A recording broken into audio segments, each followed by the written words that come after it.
Ok, hoje nós iremos concluir a unidade 2 do módulo 10. Vamos lembrar qual era o tema da unidade 2? Ok? A unidade 2 nós temos como tema transição epidemiológica e nutricionais. Lembram que a gente começou a aula passada? E as doenças crônicas não transmissíveis. Nós falamos um pouquinho sobre isso, certo? E hoje nós iremos concluir. Vamos saber um pouquinho mais sobre essa parte das doenças crônicas transmissíveis, ok? Então vamos para o objetivo da aula.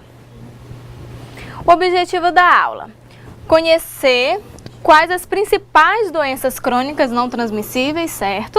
Existentes no Brasil. Lembra que nós chamamos de DCNT?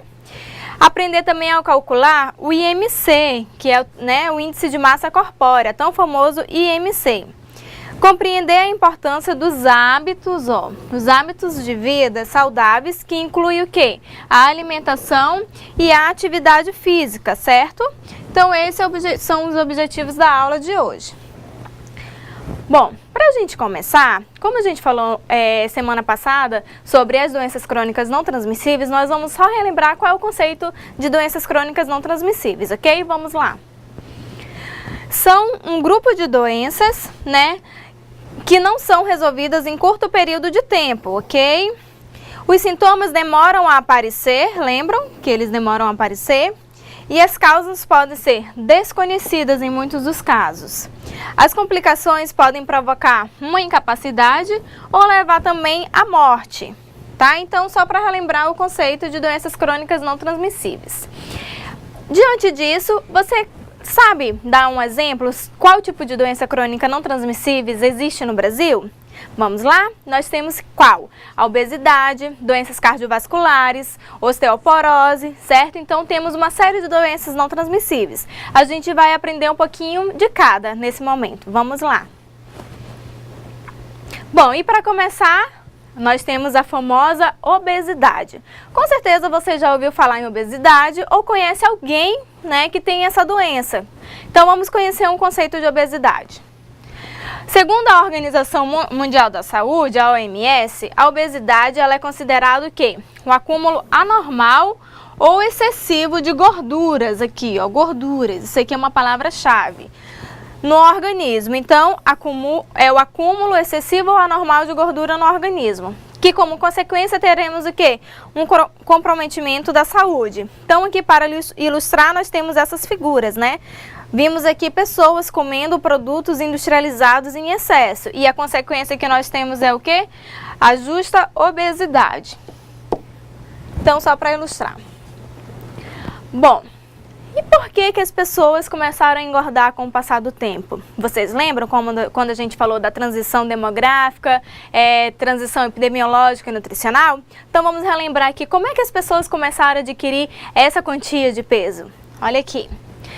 Foi através da estrutura demográfica, lembra? As pessoas começaram a vir para a cidade, Saíram do campo rural e vieram para a cidade.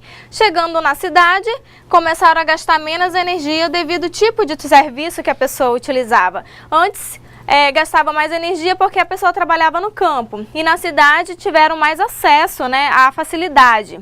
Tiveram acesso também aos tipos de alimentos, ou seja, grande quantidade de alimentos industrializados, o que não existia no campo.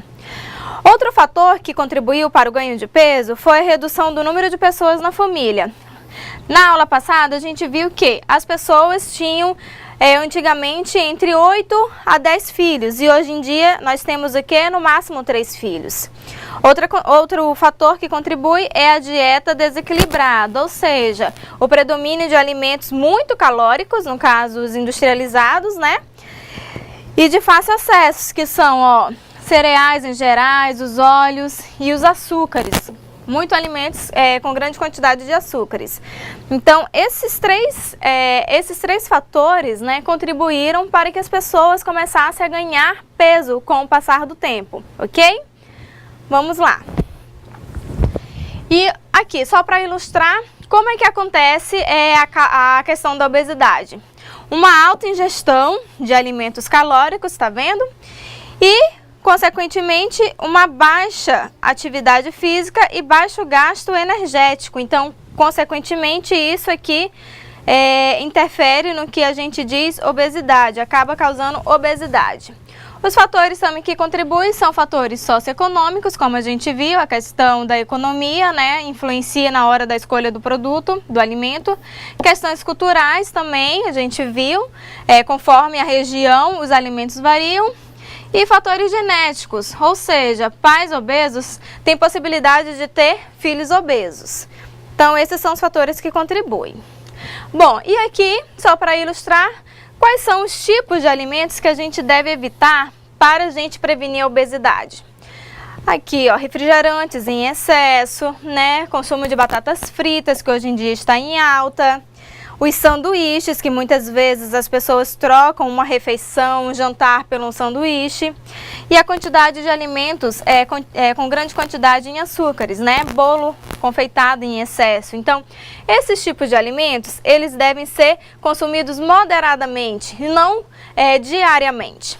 Agora, os alimentos que devem ser consumidos diariamente são o quê? Frutas. Nós temos que comer até 4 porções de frutas por dia. Cereais, ó, cereais integrais. Sucos podem ser na forma de fruta ou de suco, mas lembrando com pouco açúcar. E as verduras em geral. O consumo de salada todos os dias é muito importante. Ok? Então, como? Você vai me perguntar como que eu posso saber se a pessoa está obesa ou não? Como é que a gente faz isso? Existem algumas avaliações que a gente faz para saber se a pessoa é obesa ou não. Vamos lá conhecer como é que acontece isso. Bom, a gente pode calcular o IMC, que é o Índice de Massa Corpórea, certo? Que é o quê? A relação do peso em relação à altura. As medidas das pregas também, tá? Podem ser aferidas para verificar isso. E a questão das circunferências corporais, as mais utilizadas são a relação cintura-quadril, ok? Então, só para vocês saberem como é que isso é calculado, tá? Como que a gente fala que uma pessoa está obesa ou não. Então, vamos aprender. Você já ouviu falar, né, em IMC? Em algum momento da sua vida, eu tenho certeza que você já ouviu falar. Certo? Hoje em dia está em alta essa questão de falar de saúde, né, na mídia. E vários programas de saúde já falaram sobre o IMC. Mas agora a gente vai aprender como é que a gente calcula esse IMC. Vamos aprender. O que vem a ser esse IMC? A fórmula do IMC é a seguinte. IMC é igual a peso, ó, peso em quilogramas, dividido pela altura ao quadrado. Então, essa é a fórmula de IMC. Vamos aprender como é que a gente calcula. Já para frente a gente aprende. Vamos primeiro entender o que é o IMC. O IMC, ele é o Índice de Massa Corpórea e é utilizado para avaliar se o peso está adequado para a altura. Então, para isso que a gente utiliza o IMC, se o peso está adequado para a altura. O cálculo, ele será peso em quilogramas, certo? Dividido pela altura em metros. E adultos com idade entre 18 e 65 anos, se eles tiverem um IMC igual ou superior a 30 quilogramas, ele é considerado uma pessoa obesa, certo? Bom, em crianças a gente utiliza uma outra classificação, tá? Que a gente vai ver mais pra frente. Tem uma tabela de classificação para as crianças.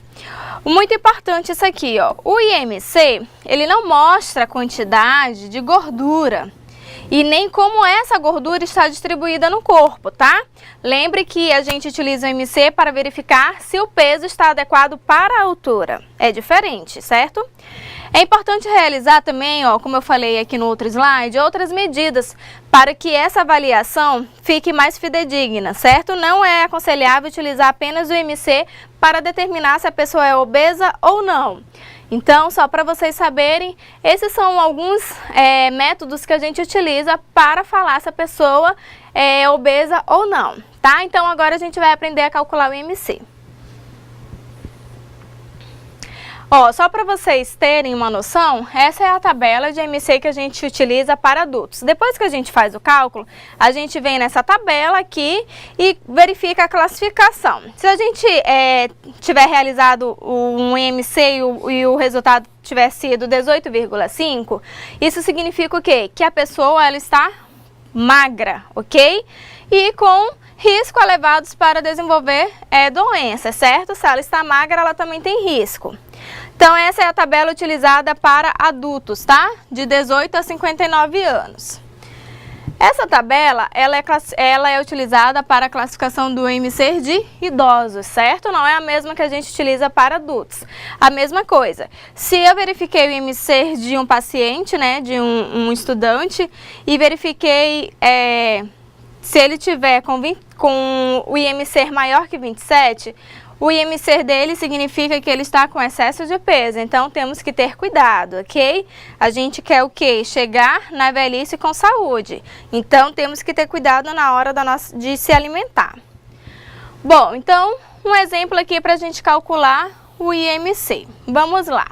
O exemplo, João tem 20 anos, ele pesa 83 quilos e sua altura é 1,75 metros. O que a gente vai fazer? Utiliza primeiramente a fórmula do IMC, né? IMC igual a peso dividido por altura ao quadrado. Então vamos lá, a gente vai pegar o peso dele, que lá no enunciado fala que é 83 quilos, dividido pela altura, 1,75 metro ao quadrado. Então a gente vai fazer 1,75 vezes 1,75 dá 3,6, ok? Então, a gente vai dividir 83 dividido por 3,06. O IMC dá o quê? 27,12. Aí, a gente tem que ir lá na classificação e verificar o que isso significa. Na classificação, isso significa que o João está com sobrepeso, ok? Então, está com sobrepeso... Se a pessoa já está com sobrepeso, ela tem que ter já um cuidado, né? Tem que cuidar da alimentação. Não é porque ela está com sobrepeso que ela vai relaxar. Se ela relaxar, com certeza esse sobrepeso vai passar para um grau de obesidade. Então, o sobrepeso já é um alerta, tá bom? Então, o João ali já tem que se cuidar. Vamos lá, então.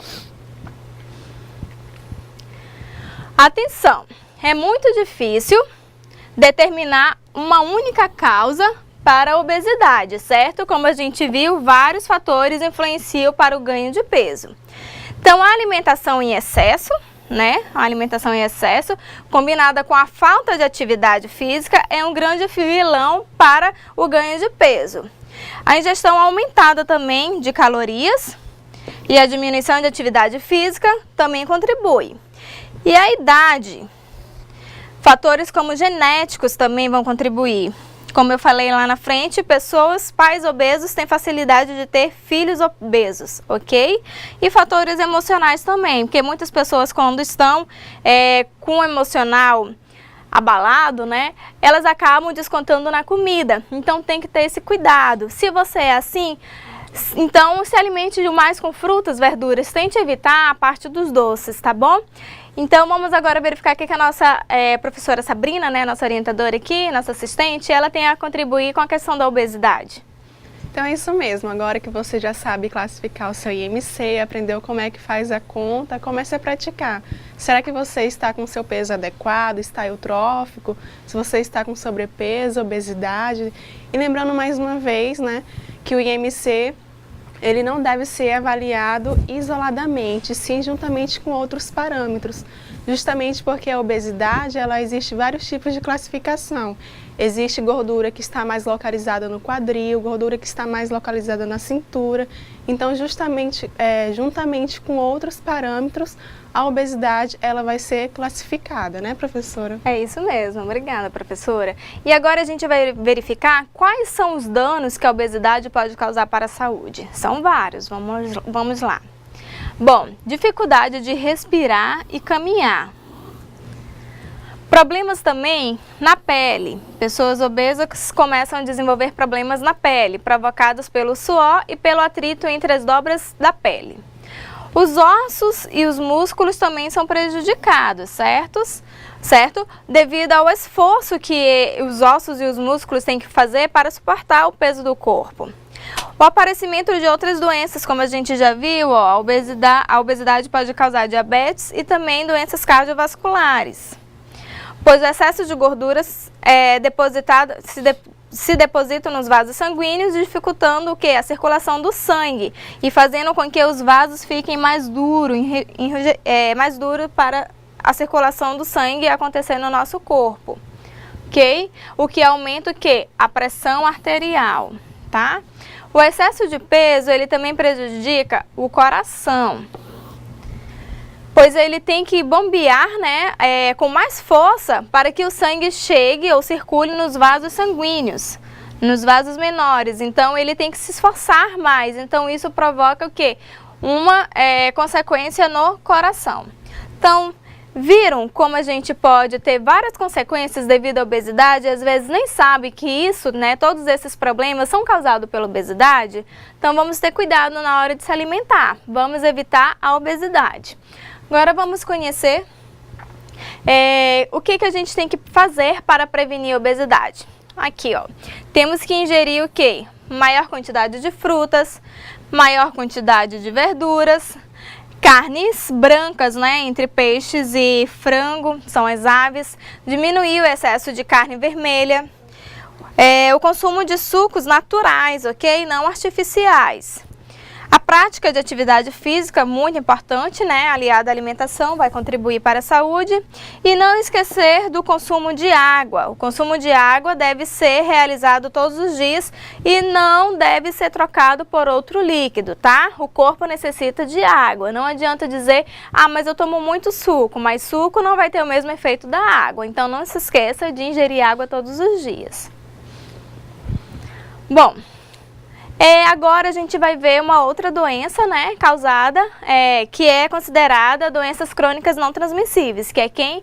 A diabetes, né? O diabetes é uma doença que também está muito acometendo muitas pessoas hoje em dia. Então, vamos aprender um pouquinho o que a gente deve fazer para evitar, né, a doença do diabetes. Vamos lá. O que é então o diabetes? Ela é uma doença causada pela ausência ou pela deficiência da ação da insulina. A insulina é o quê? Um hormônio produzido no pâncreas e ele é responsável pelo quê? Pelo transporte, ó, da glicose. Glicose significa o quê? Açúcar pelo corpo, ok? Então aqui, ó, grande quantidade de doces, açúcares, né? Doces em geral, pode provocar o quê? O diabetes. Então, muito cuidado na hora de consumir doces. Sempre lembrar de consumir moderadamente, ok? Bom, vamos entender então como é que ocorre, né, essa questão do sangue circular por todo o nosso corpo. E, ó, a glicose, ela deve ser transportada dos vasos sanguíneos até as células do nosso corpo, ok? Utilizada para produzir a energia. Então, essa glicose, que é o açúcar, vai ajudar na produção de energia.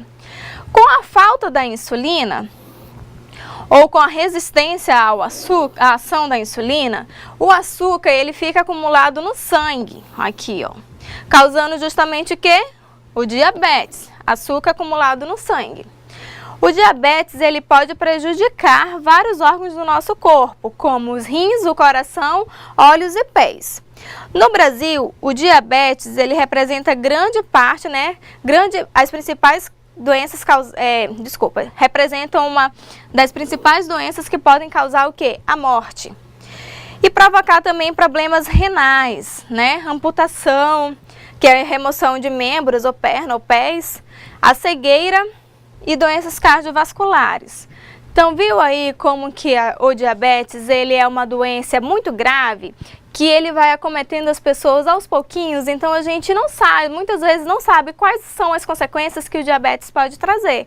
Então a gente viu aqui que são consequências muito graves, né? Podem levar à morte ou deixar uma pessoa sem os membros inferiores, né, como as pernas. E causar também a cegueira. Então vamos ter cuidado. Tudo isso, todas essas doenças a gente pode evitar através da alimentação. Então vamos saber um pouquinho mais sobre o diabetes. Existem dois tipos de diabetes, tá?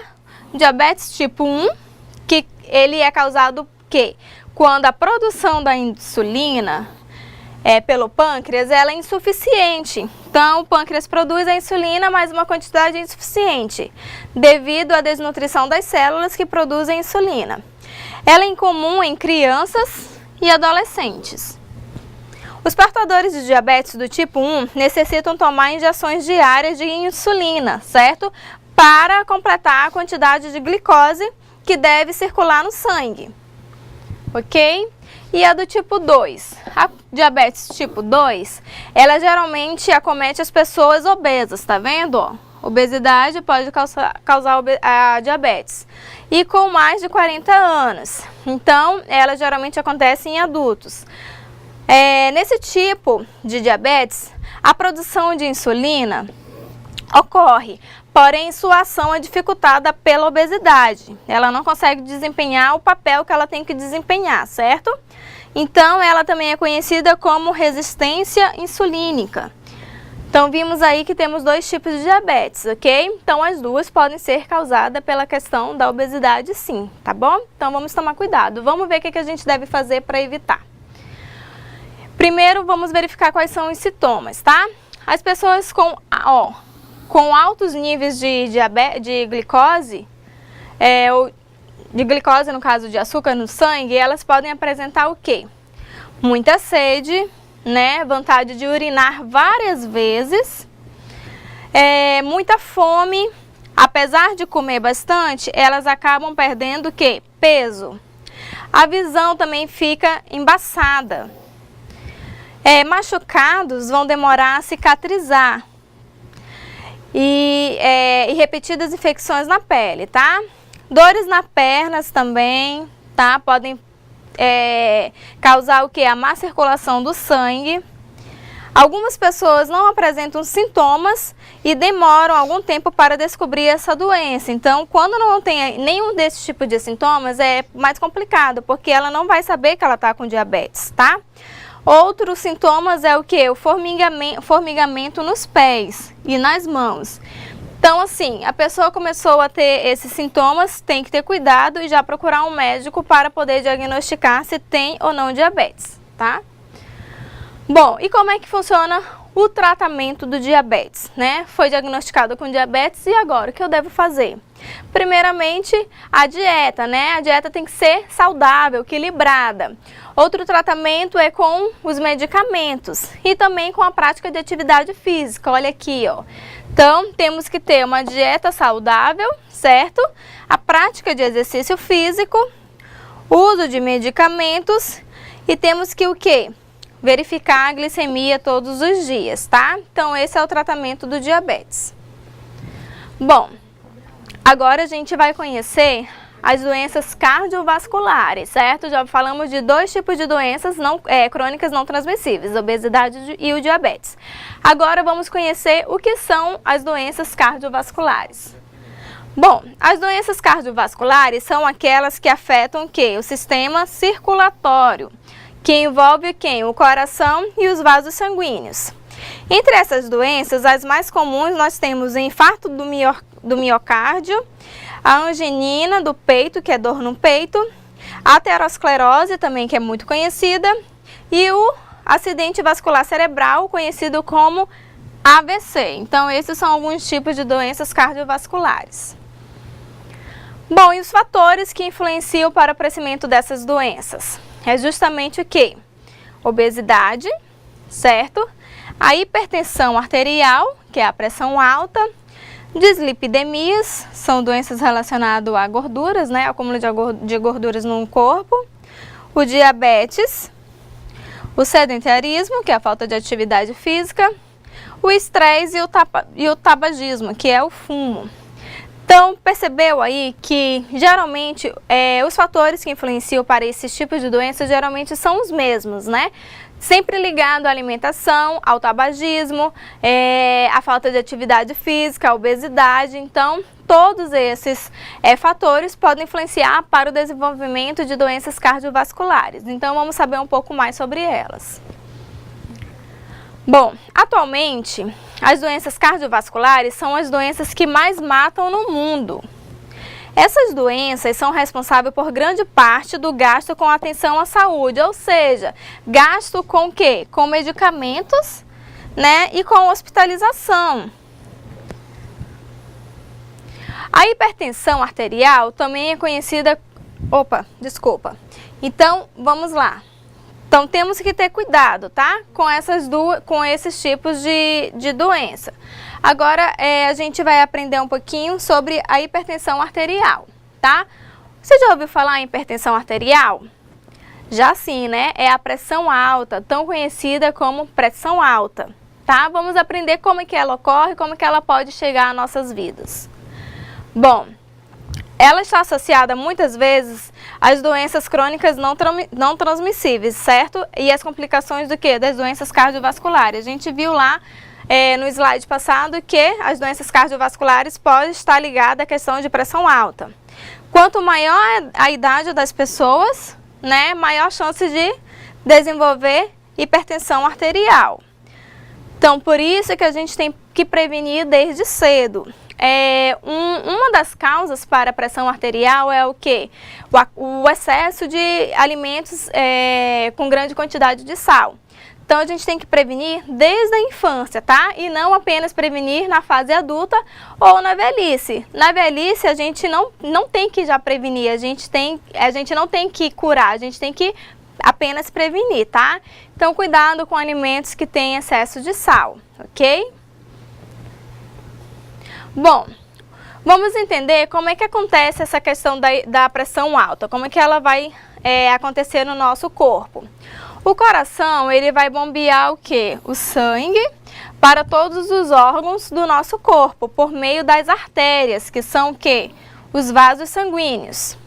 Quando o sangue ele é bombeado, ele é interrompido, ele é empurrado contra as paredes dos vasos sanguíneos, tá? E quando ele é empurrado, ele gera o quê? Uma tensão nessas paredes.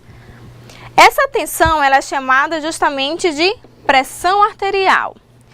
Quando não está controlada, ela pode prejudicar o funcionamento de alguns órgãos, como o coração e o cérebro. Então, tá vendo como é importante que a pressão arterial ela seja conduzida de forma certa?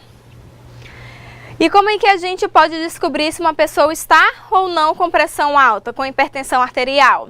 Aferindo a pressão, tá? É muito importante aferir a pressão. Tem pessoas que nunca aferiram a pressão, certo? Então, não se preocupam. Às vezes, ela já tem uma pressão descontrolada e não sabe porque nunca aferiram pressão. Então, pelo menos 2 vezes ao ano, é aconselhável que a pessoa afira a pressão, tá bom? E também, na hora de aferir a pressão, se o resultado for acima de 14/9, tá? Com frequência esse resultado, acima de 14/9, a pessoa é considerada que uma pessoa hipertensa. Então, por isso é importante aferir a pressão. Ok? E quais são os sintomas que levam à pressão arterial? Cuidado que ela é uma doença o quê? Silenciosa em muitos casos. Tem pessoas que não sentem nada, tá? Fiquem alertas se você começar a sentir o quê? Tonturas, dores de cabeça, zumbido no ouvido e dores no peito. Então, esses são alguns dos sintomas que a gente pode já diagnosticar a questão da pressão alta, da hipertensão arterial. Então, por isso, não deixe de aferir a sua pressão, tá? Toma cuidado, então, sempre aferindo a pressão, ok? Vamos lá. Quais são os fatores de risco para a hipertensão?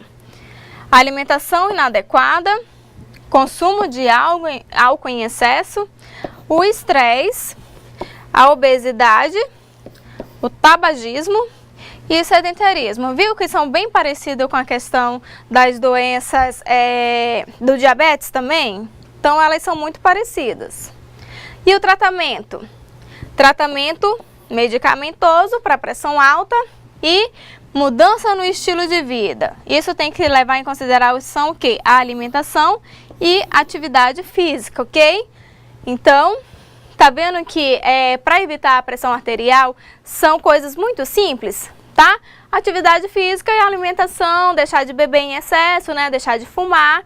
Então, esses são os fatores que a gente tem que deixar de lado para não desenvolver pressão arterial, né, professora Sabrina? Isso mesmo. Então, só para você ter ideia da complexidade das doenças cardiovasculares, da hipertensão, a gente vive em um mundo com aproximadamente 7 bilhões de pessoas.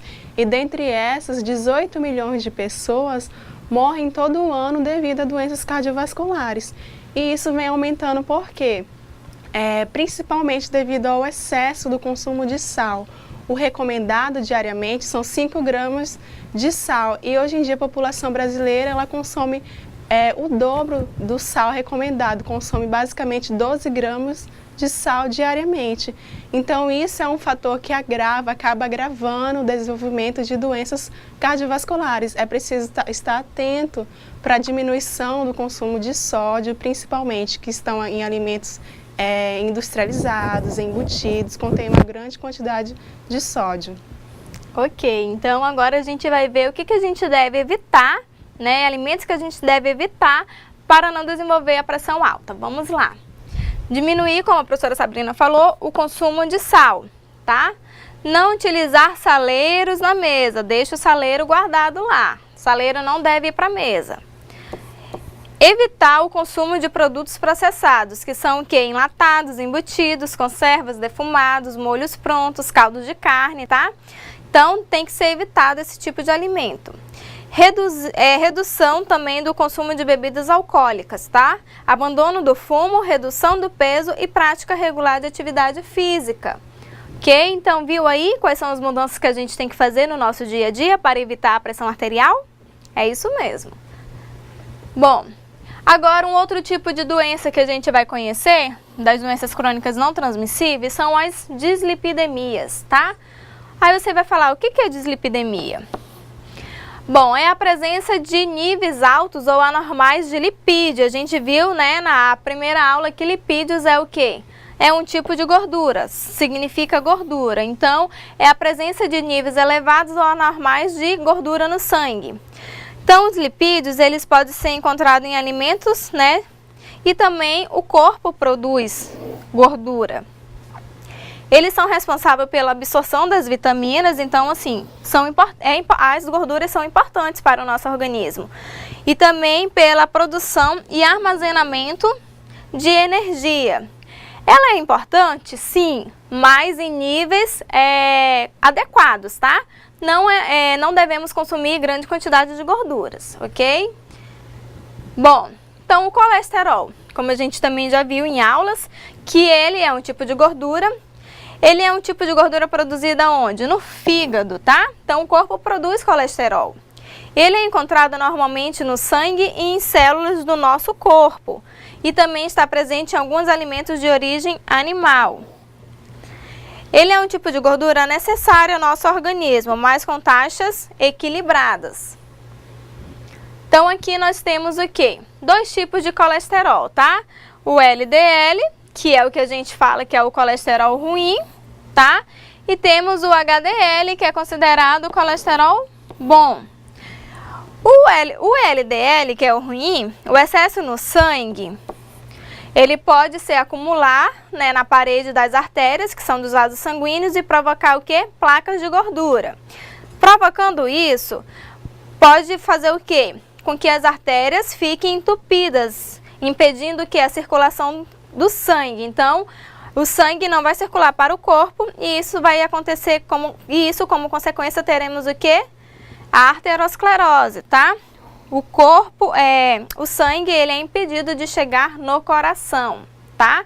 Então, viu aqui que o LDL, por isso que ele é considerado um colesterol ruim, uma gordura ruim, porque ele pode interromper as artérias, né? Ele pode provocar o entupimento das artérias. Agora o HDL, por que ele é considerado um colesterol bom? Porque ele ajuda a retirar justamente o colesterol ruim do sangue, evitando que as artérias fiquem entupidas, tá? Então, por isso que a gente deve consumir, sim, alimentos com maior quantidade de HDL e não de LDL, tá? Aí, como é que vamos entender como é que esse colesterol, como é que essa gordura pode prejudicar o nosso organismo, tá?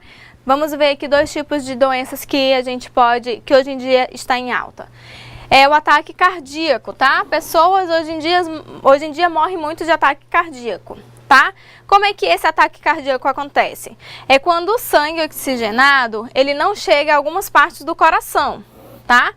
Prejudicando o desempenho de suas funções e provocando então o quê? Um infarto do miocárdio, tá? Uma parte do coração. Então isso, quando o sangue não chega, né, no coração, acontece o quê? O ataque cardíaco. Outra questão, né? O AVC. Hoje em dia a gente vê grande número de pessoas morrendo por AVC. E é o quê? É quando esse sangue oxigenado, ele não chega onde? No cérebro, tá? Diferente lá do ataque cardíaco, que não chega no coração, aqui não chega no cérebro. E provoca o quê? O AVC, tá? Então, cuidado na hora de consumir os alimentos, tá? Vimos aí que o excesso de gordura pode provocar morte, certo? Tanto pelo ataque cardíaco como o AVC, tá? Cuidado. Bom, e como é que a gente pode evitar o excesso de lipídio no sangue? Consumir alimentos ricos em fibras, como aveia, frutas, verduras, legumes, leguminosas, como feijão. Preferir o quê? Carnes magras, principalmente peixes e aves, tá? Cozinhar, né, os alimentos com óleos vegetais, como óleo de canola, de girassol. Evitar o quê? O excesso de frituras, tá?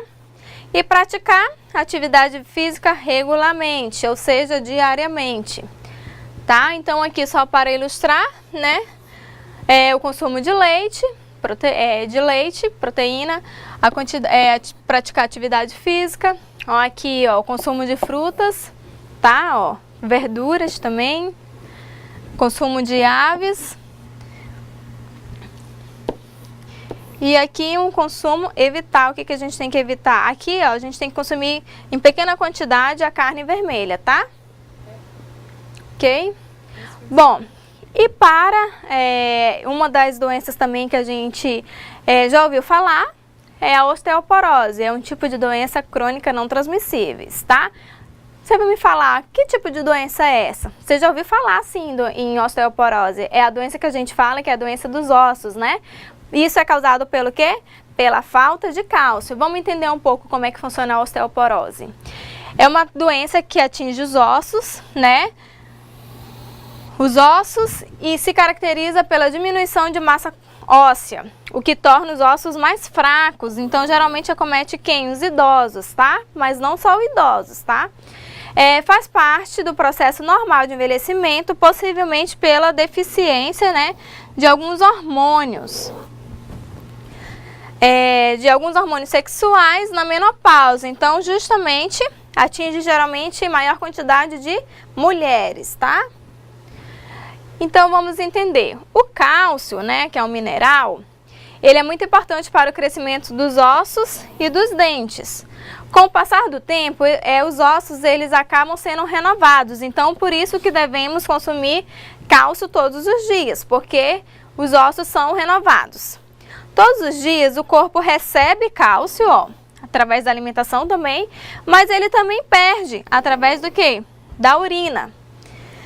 Se a perca de cálcio for maior do que a ingestão de cálcio, né, do que a absorção de cálcio, o organismo retira esse cálcio da onde? Ele vai retirar o cálcio de algum lugar, que são dos ossos, para poder manter o nível de cálcio que o corpo precisa. Então, daí começa a deficiência de cálcio no nosso organismo.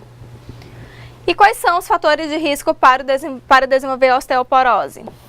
Baixo consumo de cálcio, né, e de vitaminas. Aqui, ó, sedentarismo, mais uma vez, consumo de álcool em excesso e tabagismo, ok? Então, vamos evitar esses mau hábitos aqui para evitar o surgimento de osteoporose. E quais são as mudanças que a gente tem que ter no nosso estilo de vida? Estimular o consumo de alimentos ricos em cálcio, que são um dos maiores, né, alimentos ricos em cálcio são os leites e derivados do leite. Praticar atividade física regularmente.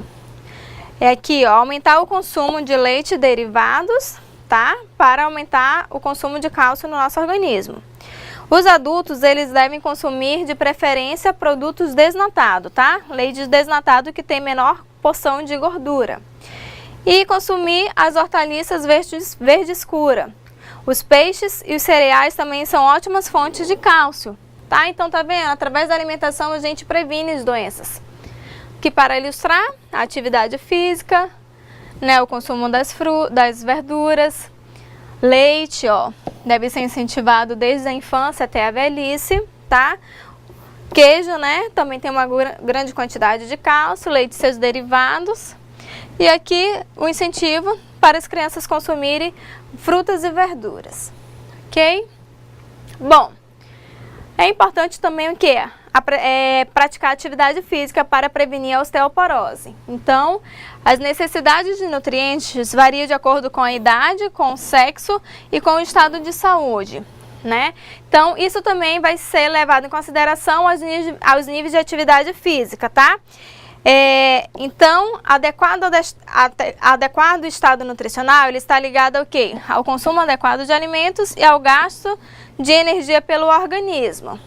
Então, existem dois tipos de atividade, tá? A gente vai já ver. O cuidado com a alimentação é importante. Se a alimentação fornecer mais energia do que o corpo precisa, essa energia será depositada na forma de gordura. Então, vamos desenvolver atividade física, tá? Ela é muito importante para... A atividade física é muito importante para a manutenção da saúde, pois realizada com frequência pode prevenir sobrepeso, obesidade e melhora o estado de saúde mental e emocional das pessoas, tá? Então, tem dois tipos de atividade física, que é a moderada e a intensa. Então, a gente pode praticar qualquer uma das duas, tá? Moderada é andar, correr, então, atividades do dia a dia. E intensa não, exige um pouquinho mais de esforço das pessoas, tá? Mas qualquer uma é válida para ser praticada. E os benefícios que ela pode trazer: melhor utilização dos nutrientes, fortalecimento dos músculos, ossos e articulações, melhor o funcionamento do intestino, melhora o sistema imunológico, que é o sistema de defesa, previne as doenças crônicas não transmissíveis, melhora o sono, o envelhecimento, né? A gente tem um envelhecimento com saúde, e melhora o desempenho do trabalho, né? Nas aulas também, e o relacionamento entre as pessoas. Então, são vários benefícios da atividade física, ok? Então, a prática de exercício regular contribui para o desenvolvimento de hábitos de vida saudáveis, tá? Em qualquer fase da vida. Então, vamos estimular as crianças, né? A correr, a jogar bola. Então, as atividades que gastam energia, para nos tornarmos adultos mais saudáveis. Então, vamos começar a mudança. A mudança tem que partir da gente, tá? A partir de hoje, prática de atividade física regular e alimentação saudável para prevenir o quê? As doenças crônicas não transmissíveis. E vamos incentivar isso também para nossas crianças, né? Nas escolas. Vamos incentivar a alimentação saudável e a prática de atividade física, certo? Ok, professora, sua consideração? Então, você percebe que as orientações nutricionais para as doenças crônicas não transmissíveis são basicamente a mesma, né? Alimentos mais naturais, consumir frutas, legumes e verduras, evitar sal, alimentos industrializados. Então, a responsabilidade de promover essas informações cabe a nós, nutricionistas, você técnico em alimentação escolar. Essas doenças são prevenidas principalmente através da alimentação adequada. Ok, então aqui a gente encerra a unidade 2 do módulo 10 e agora a gente vai praticar o que a gente aprendeu na aula. É o horário de desenvolver a atividade de sala de aula, ok? Obrigada pela atenção. E temos agora o período para desenvolver a nossa atividade.